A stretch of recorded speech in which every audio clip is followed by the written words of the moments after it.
That's all that matters. The eye test, though, shows you there were areas, especially early in a lot of those games, that left something to be desired. But in the end, the Knicks always did find a way, using their talent and doing whatever it took to get the win at the end. This was one of those games that it felt like the beginning was the right message, was the right response at the very beginning. Give credit to an undermanned Wizards team. They shot the three well. They competed hard. But the Knicks had way more talent in the second half. They showed that by dominating in the paint. 64 points in the paint, double-doubles by both of their centers. This is what you do when you play a stretch of games like this. You keep stacking wins, and you keep making sure that whatever it is that you need to work on, you keep working on. Because as we know, the schedule is going to get tougher.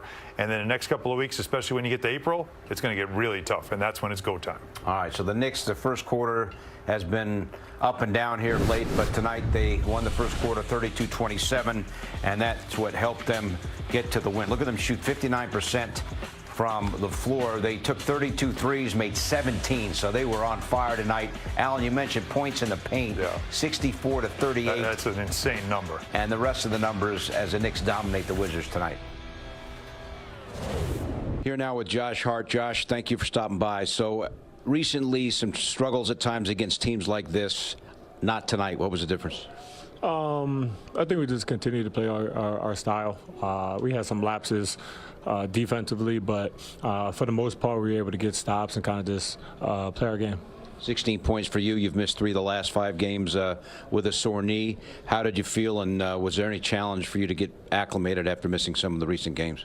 I feel good. No challenge. I just turned 31, so I got a little old age. That's all. So feel good. Ready for Tuesday. 10 games left in the regular season. Hard to believe, but true. What's your focus, and what's the team's focus down the stretch? We just got to make sure we tighten up defensively, offensively. Make sure we execute, have an attention to detail and a focus, because at the end of the day, we're not preparing for, obviously we're playing the Wizards, playing New Orleans next, those guys, but we're preparing for the playoffs, so we got to make sure we are fully locked in. All right, Josh, thanks so much for stopping by, and great game. Appreciate it. So Alan, Josh Hart back, 16 points, a little bit of everything as always, 5 of 9 shooting from the floor. Yeah, it's good to see him back too, right? Like, if he needs to take a game, if he's feeling soreness in the knee, this is the stretch of the schedule you want to do it in, because you want to keep your guys as fresh and, of course, as healthy as you possibly can as the Knicks head towards the playoffs. And I love what he said there too, because look, you got to be careful what you say. You don't want to be disrespectful to opponents. But reality is, of course, that they aren't preparing to play against teams like this. What they're trying to do is get their game to the level to when they take on teams in the playoffs, they're ready for it. We're going to see that coming up. Like, once this stretch is over, you're going to see some Oklahoma City Thunder. You're going to see some better teams that you now have to measure up to, and they want to get their standard to the highest point possible for when the first round does come. All right, so Karl-Anthony Towns came into this game in his last 6, averaging 24 and 12. And tonight, Allen, he went for 26 and 16. He was fantastic. He's playing great basketball. Breathe like a winner, presented by Blue Air. And Cat is getting it done for sure. There's no question. Again, as I said at halftime, we are seeing games after the All-Star break when he's playing at the level that he plays with physicality, that you say these teams don't have anybody that can guard him. That's why I found it interesting that Josh Minot said what he said after the Brooklyn game about how we know he doesn't like physicality, and they thought they did a good job against him when all he did was go for a 20-point double-double. Like, what did you do? You didn't slow him down. Teams are trying to play him physical. What I love is that he's also responding with physicality. He's more involved, it seems, since the All-Star break, and his numbers across the line, 50, 40, 80. His shooting is back, and I think that's a huge part of it. He's been a different player since the All-Star break. Got all his points tonight, only took 13 shots. 9 of 13. His 16 points in the paint, got to the free throw line. This has been kind of the formula for him. But, you heard Mike Breen say this a couple of times in the broadcast, and it's true. He has been a monster on the boards. Like, we talk a lot about Mitchell Robinson's impact as a rebounder, especially as an offensive rebounder. I don't think we realize what Karl-Anthony Towns is doing rebounding-wise this season. Second in the league in rebounding. His offensive rebounding has really taken an uptick. But he's a guy that they throw 2 or 3 bodies at. Teams think they can play him physical and he'll shy away. He doesn't. He's still getting 12 rebounds a game. So, again, I need to see where teams think that they're taking him out of the game with physicality, because I haven't seen it since we've come back from the All-Star break. Talked all about the need for the Knicks to get off to a good start. Jalen Brunson's almost like he said, I got you. 12 points, 12 was 23 in the first quarter, and the Knicks led it by 5. 32 first quarter points, a lot better than the season low 14 first quarter points they scored Friday night at Brooklyn. Yeah, he did struggle a bit with his shooting in that game as well. And I thought for Brunson, which is very typical of him, first of all, one of the top first quarter scorers in the NBA. We know that. But also a guy that just understands setting a tone. And they weren't happy with their start, especially shooting in Brooklyn. They haven't been happy with their starts over this stretch. We've talked ad nauseum about it. 7 of the previous 9 first quarters, they were outscored.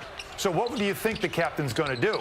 He's going to take it in his own hands to say, I'm going to get us going. And he got into a good rhythm early with his shooting, which was important because his shooting's been a little on and off. I was concerned when he had the ankle thing, when he started to limp a little bit in the second half because a player landed on his ankle, and you worried right there. But then he did a Euro step from one foot to the other, and a beautiful finish on a Euro step, had the crowd oohing and eyeing, and you thought, okay, the ankle's okay. When he can do something like that, then you can exhale and figure, okay, he's all right. He was able to recover. But he's also another guy that conditioning himself to be ready for the big games that are coming in April. So the Knicks had 4 of their 5 starters in double figures. Interestingly enough, OG Anunoby, who's averaging over 21 per game over his last 8, was the one starter not in double figures with 9. Mikal Bridges played a little bit better tonight with 14. That was important to see, too. Really good balance for the Knicks. Very good balance. And then again, you took 57 points off the bench with that fun show at the end from Tyler Kolek. How about Tyler Kolek? Had almost 60 points today between 2 games this afternoon with the G League team, and then coming here to the Garden to play, put on a Knick uniform, and then put on a little show there at the end. So Kolek goes for 42 in the G League. Highlights coming up on the 150 and 11 points in about 2 minutes of garbage time. Amazing day and night for him. Most exciting garbage time we've seen in a long time. Let's bring in Monica McNutt. She helped call the game on the radio on ESPN New York. Monica, no stress tonight, huh? No stress. Smooth, easy like a Sunday evening, if you don't mind me remixing the song. Wait, Han, what's the math? I thought he had 53 points. He had 60? No, 42 and 11. That's okay, yeah, 53. He was looking almost. Kolek, 42 and 11, yeah. Got it. Listen, I got what I had asked for, guys, honestly, because, yes, while the Knicks come into this one on a 5-game win streak, it was the how that left me a little frowned up, right? But I thought tonight they did a really good job of, from the opening tip until the final horn, you look at it and they were able to get, I believe it was 57 points off of their bench. Yes. That final number. And so that speaks to the commitment, the energy, the focus from your starting lineup all the way down through the rest of the bench. And so I thought tonight was a very solid performance from this group. And Monica, we've been talking about Karl-Anthony Towns and his performances. I think since the All-Star break, he's just been a different player. I would agree. His numbers, though, tell you that, right? Like his standard, 50, 40, 80, the fact that the shooting is coming back. But there's something different about him. Now, is it him being a little more assertive, or was it the offense getting him more involved? How about get him into some screens, get him into more action so he's part of the offense, whether he gets a shot on that possession or not? Have you seen that? I have. I think that, for me, I think the first domino to fall was his mindset in terms of being more aggressive. And then the second one, to me, is probably the offense, right? I will be honest, Han, watching this offense, I have not seen anything that stands out in a big way as far as adjustments. But now when we see him coming in from that trail position, he's stepping into that 3-ball with confidence. He's not wasting time when he faces up versus the defenders, going and taking advantage of his big, giant first step when he puts the ball on the ground that gets defenders on that hip right away. He's obviously done a terrific job on the glass and those putbacks and sort of energizing plays. I just think for him, he looks like he's in the best shape that I've seen so far of the season. I think there's a level of focus there, and he is rounding into his best form at the right time. All right, Monica, as always, we appreciate it. Have a great night. We'll talk to you on Tuesday. Thanks, guys. Knicks back home on Tuesday to play host in New Orleans. Up next, MSG 150, Nikola Jokic and the Nuggets in action. Highlights and more next on the MSG 150. The Knicks postgame show is presented by Audi